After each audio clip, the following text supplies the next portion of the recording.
Perfect. All right. How are you today? I'm doing good, thanks. How are you? Good as well. Thank you so much for taking the time to come and do the session for us. Um, I think we're good to get started, and then people will just join us as we go. Okay. Um, okay, everybody. My name is Taryn, and I am the Director of Finance on our University of Alberta Law Club. And I'll just be your moderator today for today's Q&A session. And yeah, before we begin, just a couple housekeeping rules. Just keep in mind, keep yourself muted unless you're speaking. Feel free to drop any questions you might have for Andrew in the chat, or you guys could also raise the hand feature. And then, yeah, this session is going to be conducted in a respectful and professional manner. So just be mindful of your contributions. I'm just going to let you take it away, Andrew. Perfect. Okay. Mhm. And I think if you can just make sure I can share, and I will start from there.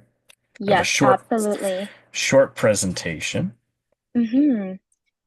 Technology. Let me figure this out. I Yeah, no think I worries. would just let you.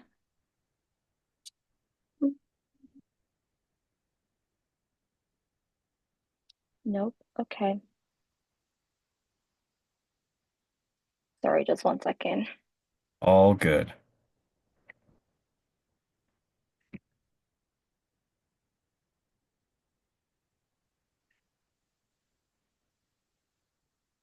Okay, let's see. Is it letting you now? Recording in progress. Is it Not letting? yet. No, not yet. Okay. Here, if I send you that, I don't know if that. Yep. There you Yep. go. Yep. Okay, perfect. All right.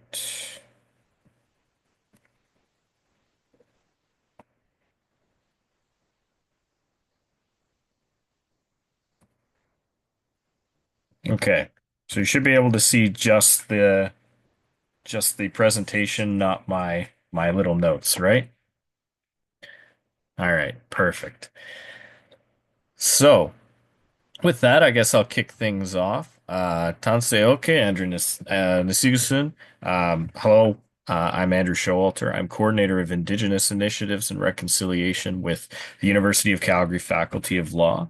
Part of my role in that position is to work with U Calgary Law Admissions Office, and so that's why I'm here today to speak about applying to the University of Calgary Faculty of Law. So I want to say thank you for inviting me today and sharing with me your time to speak to you all about applying to our law school.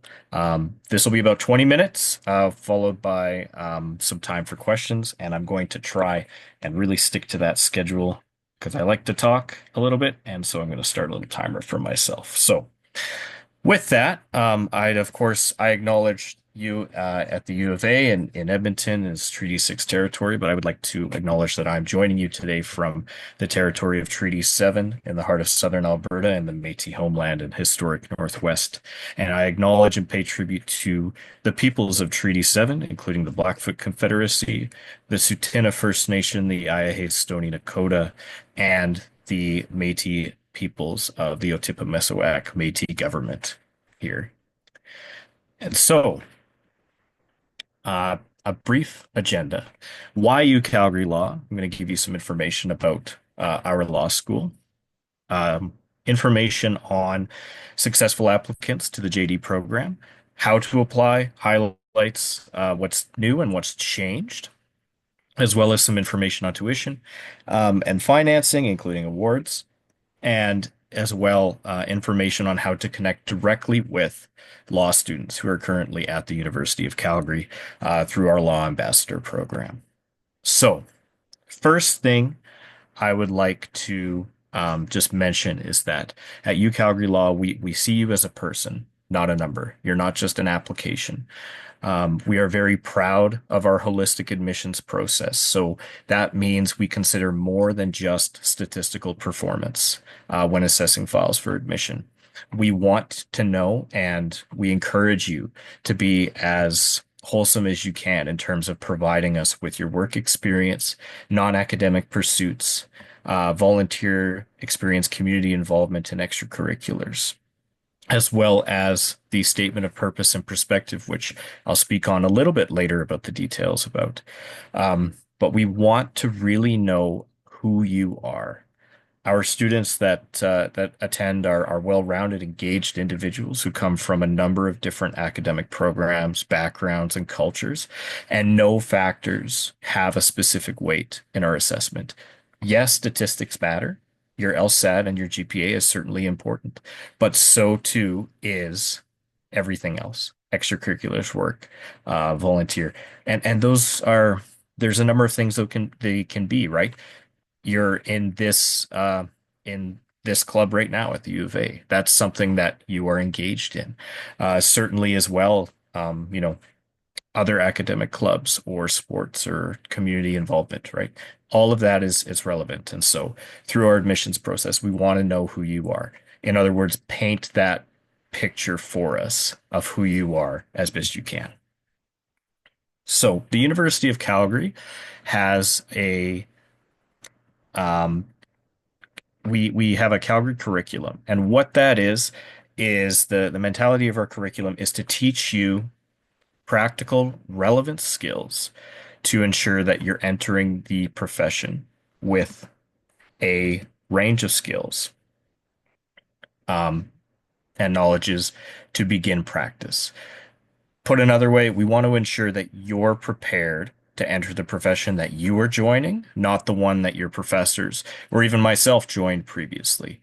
We want it to be relevant. We want it to be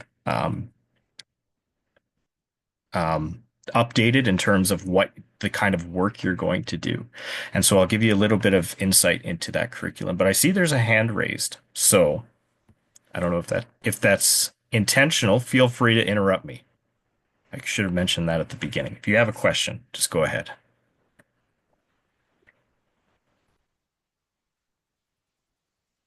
So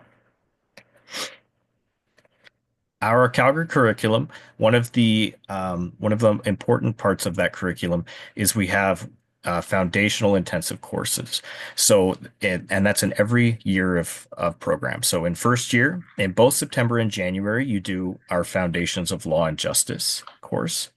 So that brings in intro to legal methods, sources of law, judicial reasoning, legal analysis, perspectives on law, including theory and history. And then the second part of that, you really get to do legal research, writing, communication, and eventually you'll do a moot in that as well.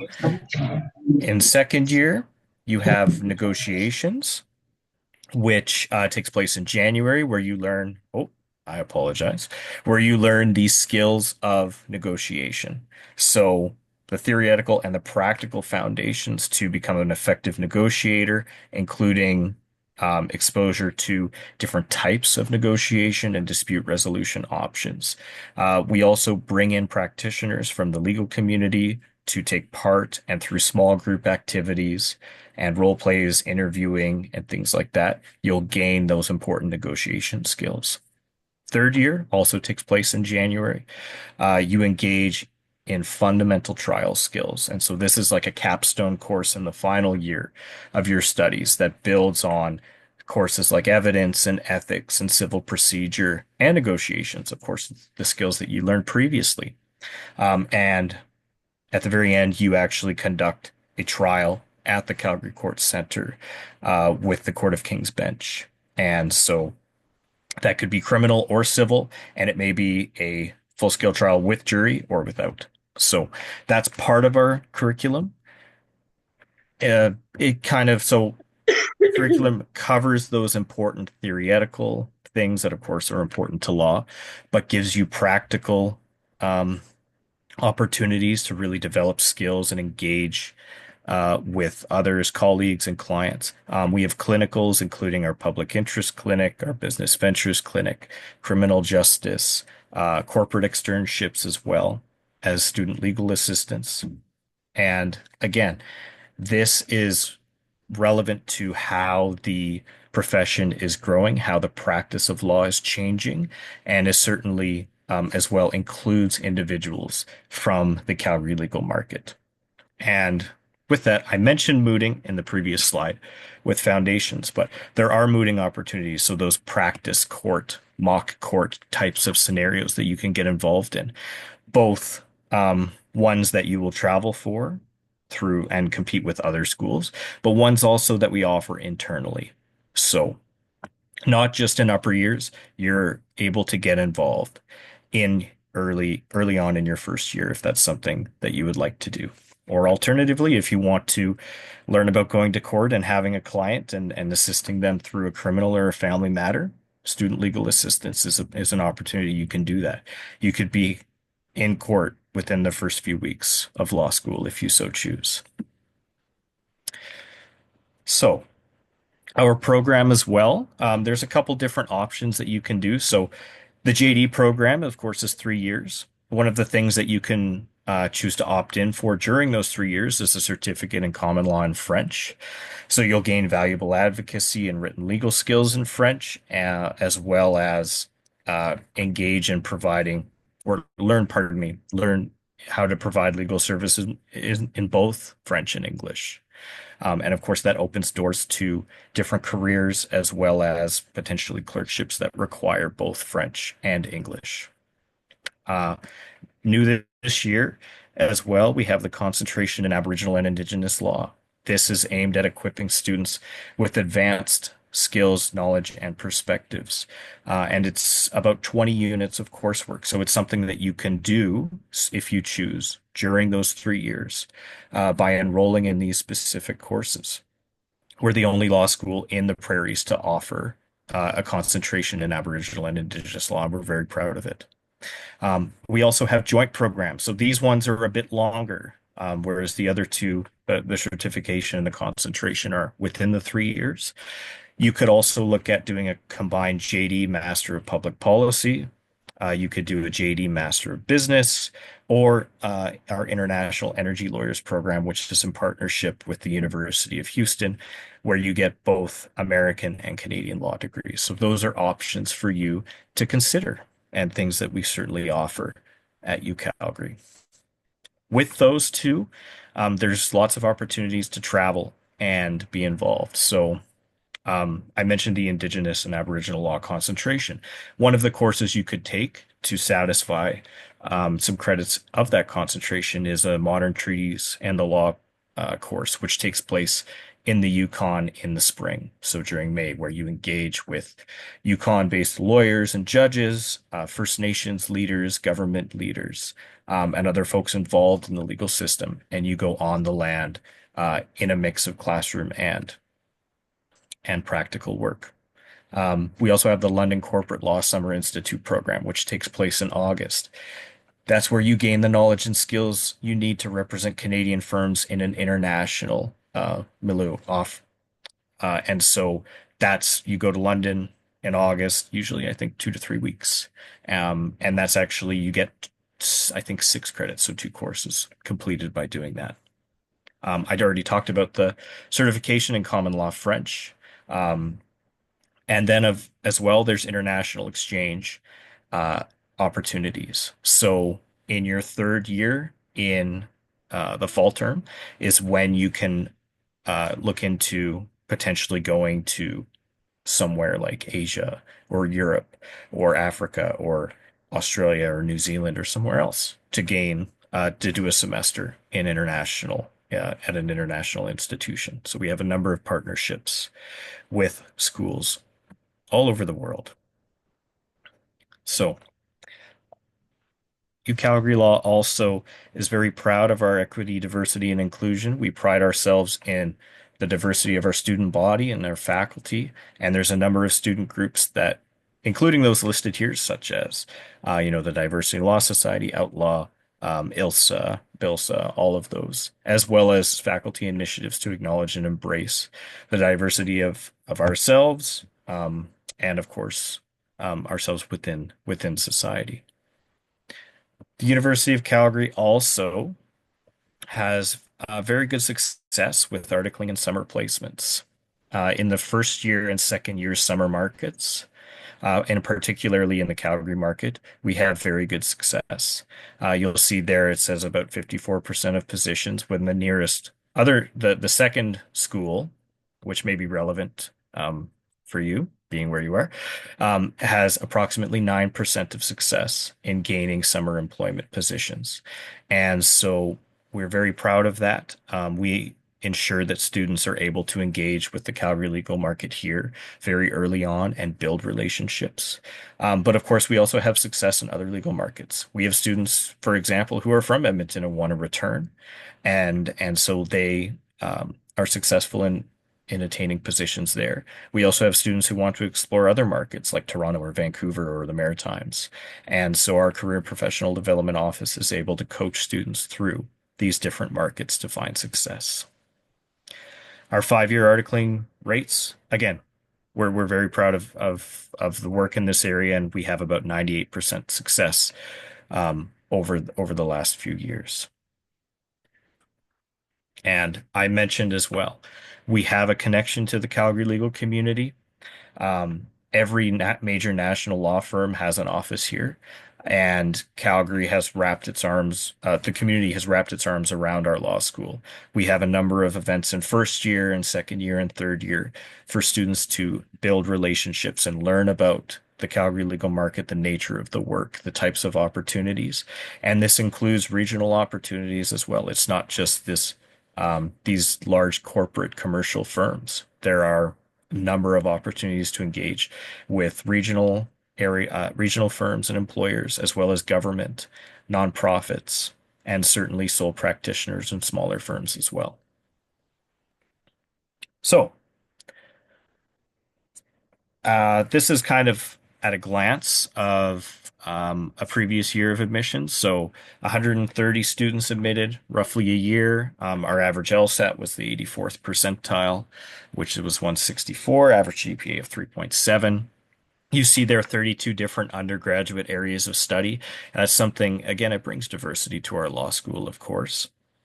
There's not this understanding of a pre-law program. Any undergraduate degree is looked at the same. And as well, we're seeing an increase of students with graduate degrees as well. So, in terms of applying, what do you need? You need typically 2 years, so 60 credits towards an undergraduate degree. However, the vast majority have their undergraduate degrees completed. So we encourage students in their last year of study, in their fourth year, to apply. LSAT as well. We encourage you, of course, have to have an LSAT score, but we encourage you to write no later than November of the year you're submitting, although we do accept into January. And so the reason why we encourage November is if you wait until January, right scores will release in February, so it's a little bit later in the application process. But if you don't get the grade or the score that you were hoping for, you're not able to rewrite. You're stuck with that January score if you want to try and have that admission take place. So if you write in November and something comes up and the score doesn't reflect what you think you're capable of, you do have an opportunity at least to, potentially hide that score or rewrite again in January to achieve a higher one. In terms of admissions, so you'll all apply as a first year JD applicant. We do have an Indigenous student and Black student admissions process, and so students are able to indicate that on the application. And because of our holistic process, there's no mature or other discretionary categories. Again, because we view every application holistically, looking at a number of different things. Applications themselves open September 1st. And you're able to apply until December. In terms of how to do that, there's going to be a big apply button on our website, so you won't miss it. You'll see some frequently asked questions, and we'll have like an overview how to apply. But it will take place online September 1st. And I've already alluded to this, what is included. So academic history, of course. So every post-secondary institution you've attended, you need to provide unofficial transcripts for that. Employment history, non-academic pursuits, that statement of purpose and perspective, as well as LSAT results or your LSAT and your LSAT account number so that if you're writing at a future date, you can still apply. And we know that you will be writing in January, let's say, or November. And so we can still have that information and receive your LSAT score when it comes available. So the statement of purpose and perspective, you get to choose between three different essay topics from a choice of nine. The statement of purpose and perspective is the most crucial aspect of your application. It's entirely within your control at the time of the application about what you want to talk about. So, um, in drafting your answers to these questions, of course, be clear, be concise, be authentic. Don't write what you think we want to hear. Tell us about yourself through answering those questions.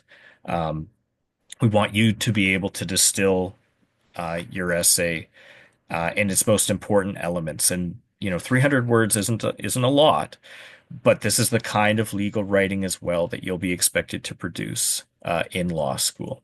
So, in terms of how to stand out, ensure it's well written, it's thoughtful, it's authentic, and it speaks clearly to you and your individual story, as well as, answer the question that you are choosing. And as well, try to differentiate yourself in answering these questions, right?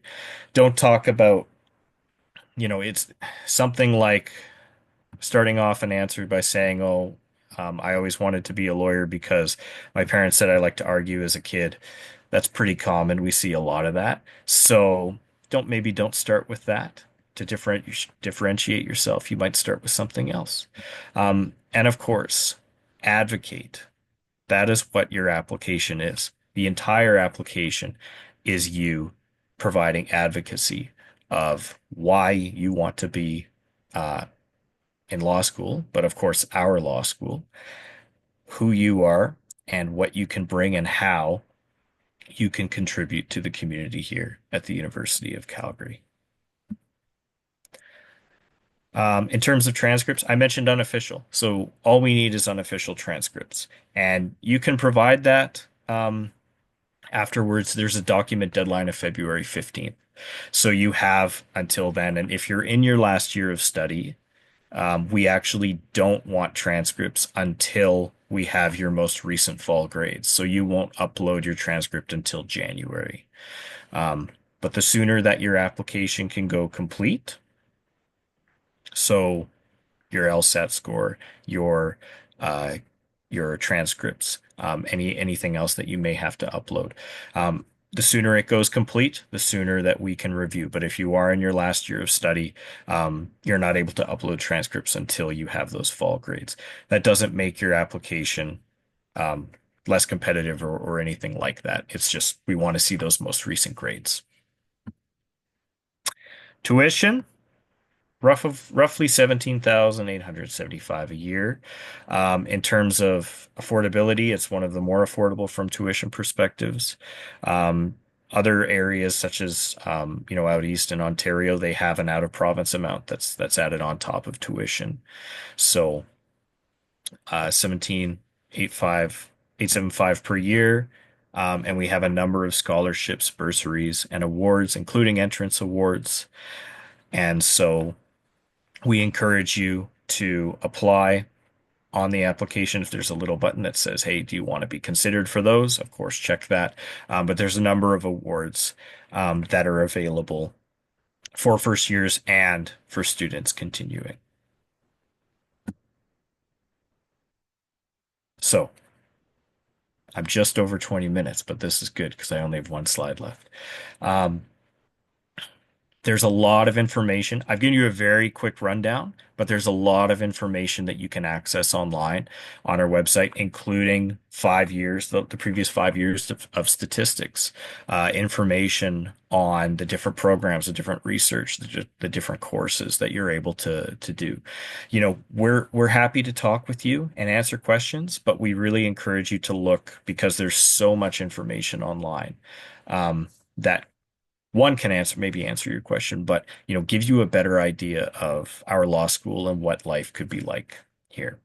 And so related to that, of course, student ambassadors as well.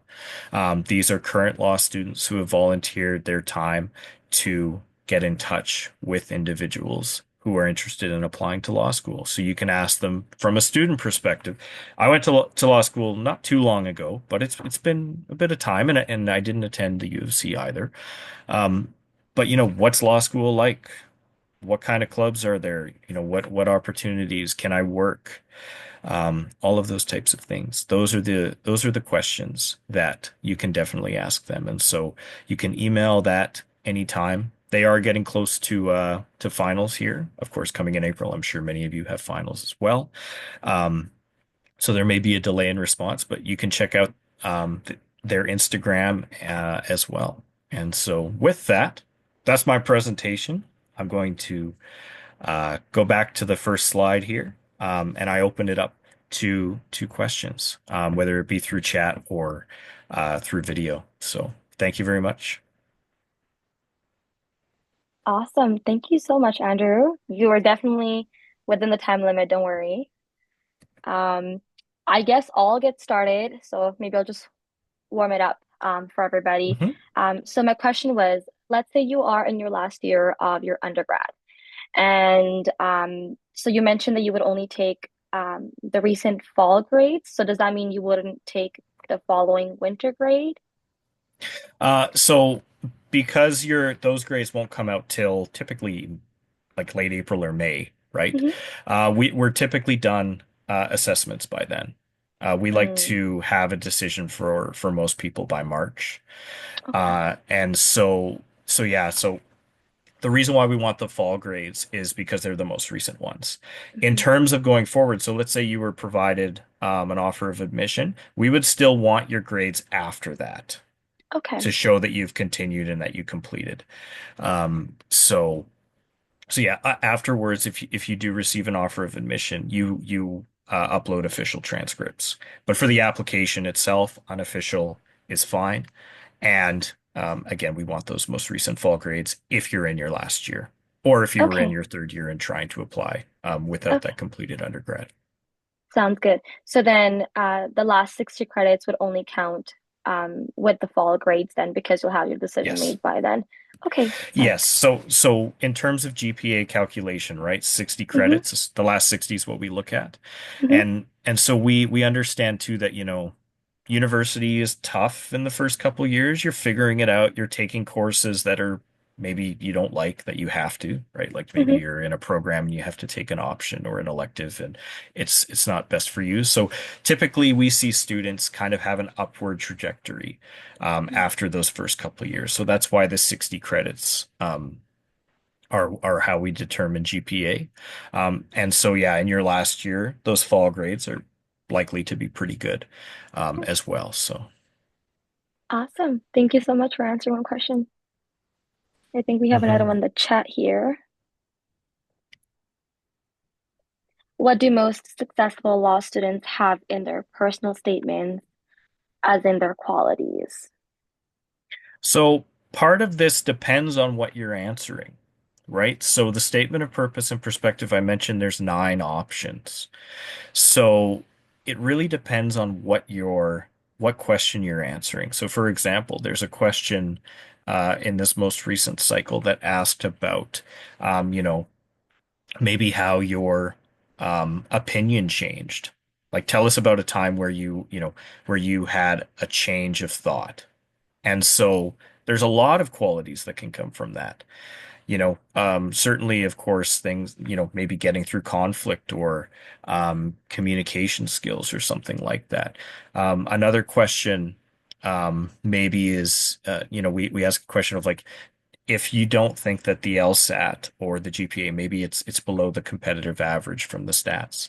And so you want to take time to talk about why that doesn't represent your academic capabilities. Maybe there was a time related to that, like you were studying for the LSAT, and something came up outside of your control. And so you want to talk about that. That can provide important qualities of resilience or important qualities of adaptability in a very tough, stressful situation. Those types of things, it really, there's not a rubric, right? There's, everybody's going to be different, but certainly experiences based on the types of questions you're answering can really provide a number of qualities. And I see there's a follow-up question, so I'll just answer that. Um, does having a learning disability put you at a disadvantage? No. No, it does not. There is an opportunity for you to disclose any disabilities if you want to, but it does not put you at a disadvantage. And again, if you were answering a question and that is relevant to you and who you are, and you want to talk about how you have been able to overcome or challenge certain things, certainly that can provide a lot of insight into who you are as a person and the type of advocacy um, that you can provide to us in an application.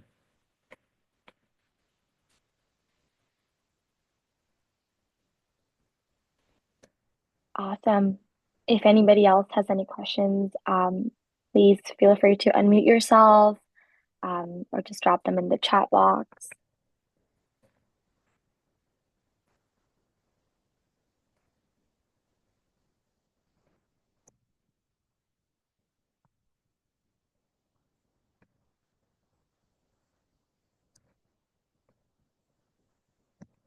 What was the LSAT score again?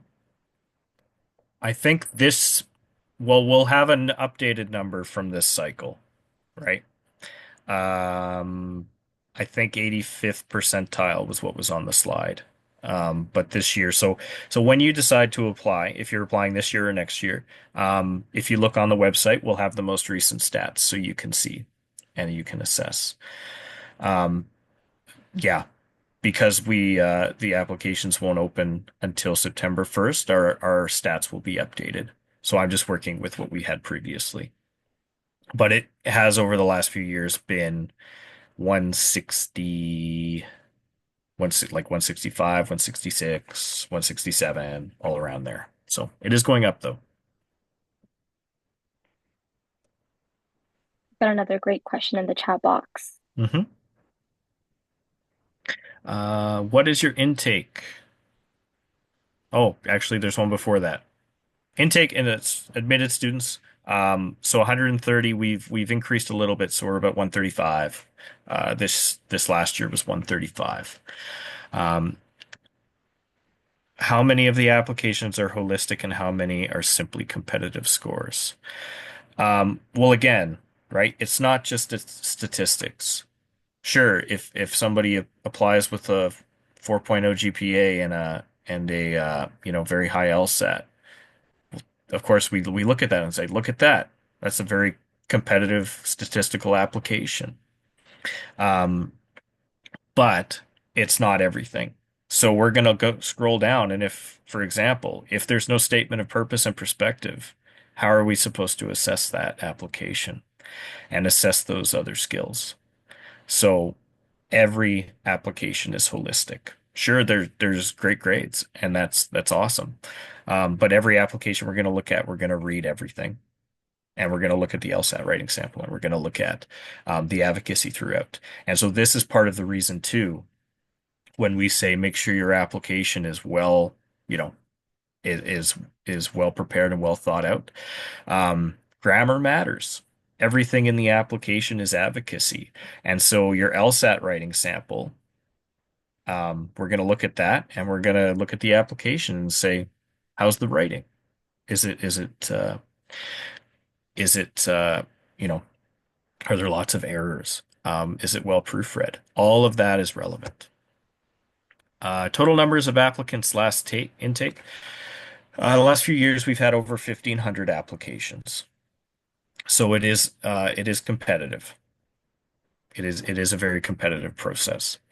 And that's why, again, we encourage you to don't just apply on a whim, right?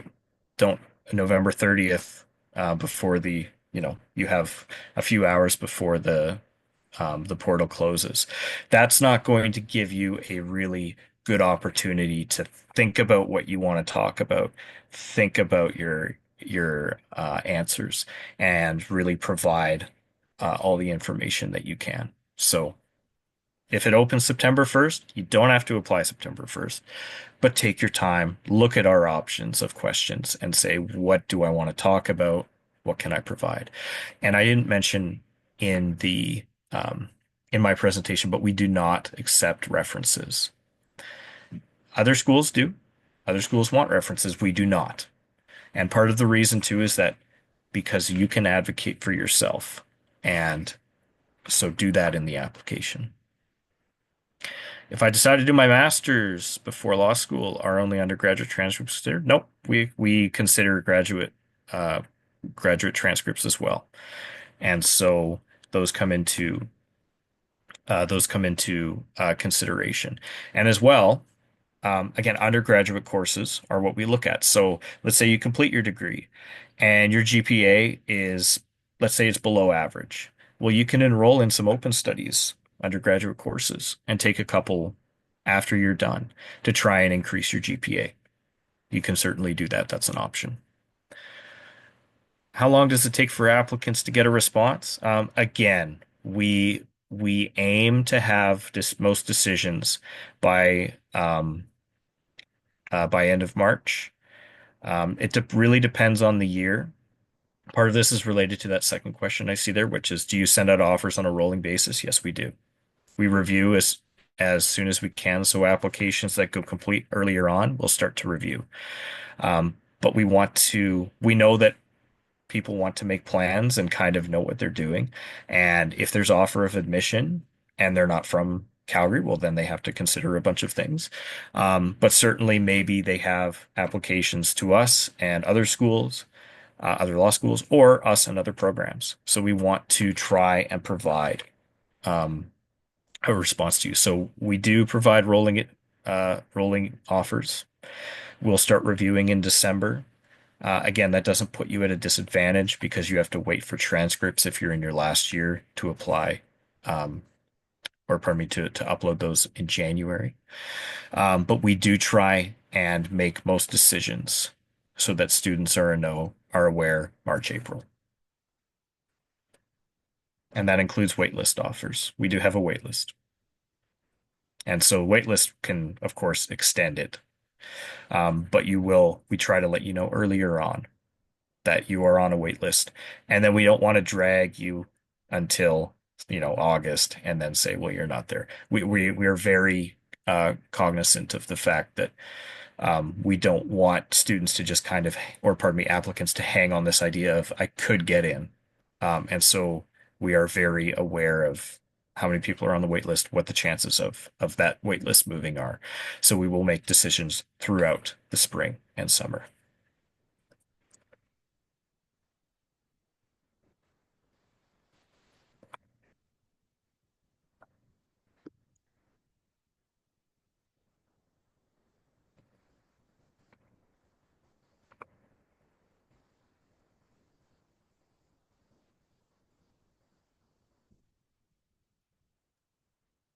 We've gotten some pretty great questions so far. We'll just give it a couple more minutes, see if anybody else has any questions, and then I guess we'll Mhm. wrap it up after.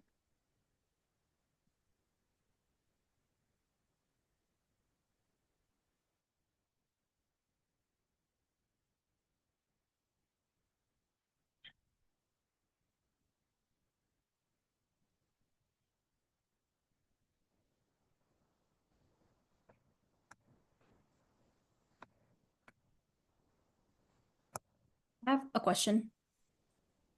It's not necessarily, not generic. So I'm a fourth year right now, but I'm taking an extra semester, but my extra Mhm. semester will be taken in winter. So I won't have a fall transcript. Do you take the fall transcript for my fourth year right now, since I won't have a fall one? Yeah, so if you are so let me get this straight. Let me try and put this into the right perspective. So you're taking a winter Uh, course. yeah, I'm a fourth year right now. Yeah. So will you be graduated then by the end of the term? No, no, I have well, I have 9 credits left. So I'll be taking three classes that I have left, but in winter. That way I'll have Okay. fall off. Yeah. Okay. So yeah, so in that case, I think I think so because you would still technically be enrolled, but you wouldn't have any classes there. So I think you could probably upload after, but before, maybe before winter, just to say I'm not taking any courses. That's a question that I think when the time arises after you get your application in, just ask us. Because of course after the ad drop date, your transcript would be active, right? Like we would see like there's no other courses there. But Yeah. that would just inform us. And so if that could be, of course, if you're taking an internship or a co-op opportunity, which I didn't talk about, that's relevant, right? We want to see that, hey, you're doing this. So it won't necessarily sometimes show up on the transcript that you're doing that, but you're of course still enrolled, and so you're involved in an internship program. So that could be relevant. But yeah, Okay, so I'll just so have to check on what grades you take. mhm. Yeah, we Okay. would still look at the last 60 from what's available. Okay, okay.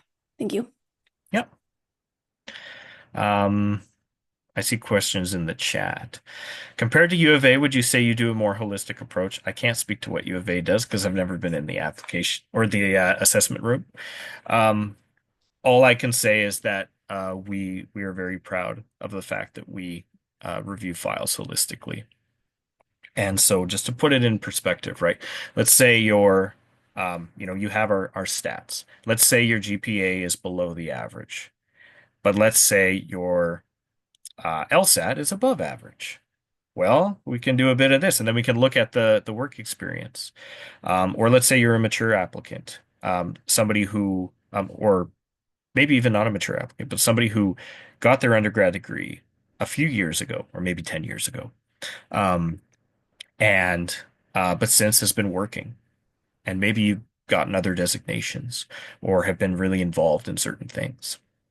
Maybe the GPA is lower and the LSAT's just at average, but we can fill in more information from the work experience you've been doing since graduating. Um, that's all going to be relevant when we assess. Is there a time limit on accepting acceptance? Yes. So it depends on when we're able to offer you. So typically, again, if we're able to do it all um, by in March, then March 31st. But as time goes on, or if there's waitlist offers, that date changes. But there is a time limit to accept and pay a deposit. What if you have GPA and LSAT below average, but you have strong extracurriculars? Again, that's relevant. I can't say that it will get you admitted or not, um, because we're talking in the abstract. But um, you know, if because we're not able to provide feedback to individuals because we have so many applications. If you were to get no offer of acceptance, um, looking at stats and looking at information can maybe inform you that, because your stats were below average, even with combination of certain extracurriculars, or maybe you didn't upload that information or provide that information to us. That can inform you on how to improve your application going forward.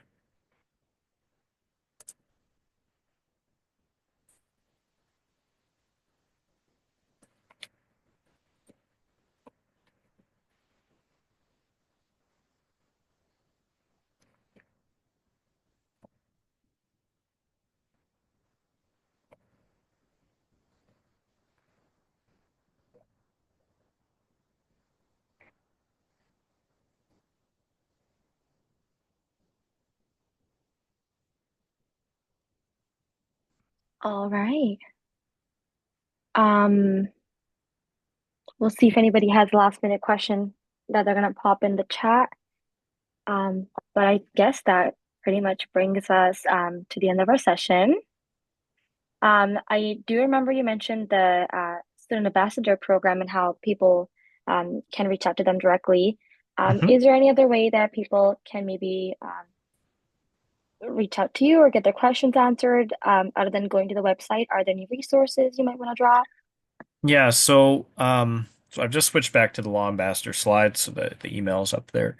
Over the last couple years, the last few years, we have had an open house as well. Of course, the University of Calgary has an open house, just a general one, but we've had one specifically for the law schools over the last couple of years.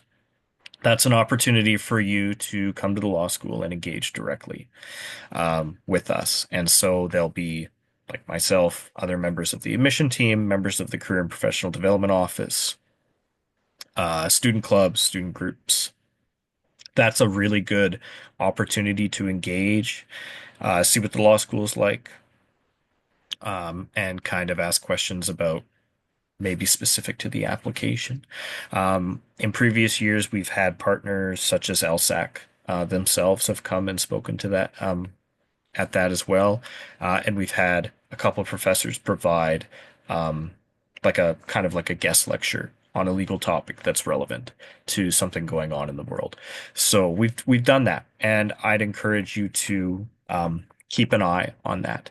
As well, we also have admission office hours that we offer through the admission cycle period.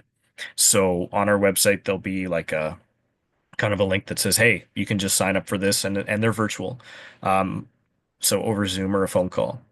But of course, you can also email us just at our main email at law@ucalgary.ca if you have um, questions about the application, or if maybe you have a unique um, something unique to your application, you just want some clarity. Happy to talk to you about that.